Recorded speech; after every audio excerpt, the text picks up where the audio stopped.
Next na si Karen, and ito talaga may specific request. Guess what? Gusto niya ng curly hair and Malathai or Korean makeup look. So let's start with the hair. I don't have a hairstylist with me. Given na yung rate na binigay ko, sinong hairstylist ang papatol sa gig na to? So, I'm a one-man army. Okay, it's 5:30 already and I'll be doing her hairstyle by setting first each of the section using a curling iron and hairspray.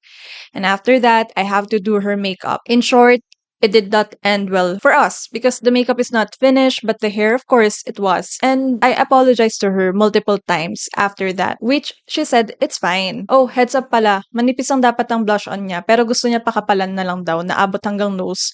So, I did not hesitate to do that, and because of time constraint, wala naganap na camera test para makita ko if okay pa ba yung makeup niya. Ang ending, sobrang kapal ng blush on niya sa event. Kasi with flash ang camera doon dahil madilim yung venue. And syempre, after that, I heard from one of our colleagues na lang na sinabi niyang na-trauma na daw siya after the party. And doon na nag-start ang mga parinig niya sa akin na ayoko sa pangit talaga, marunong naman pala ako mag-makeup, sana ako na lang nag-ayos sa sarili ko. Mas maganda pa, ayos ko kahit na nalaman ko na lang naman na sa work ko na ang putla naman daw ng pagkakaayos niya sa sarili niya.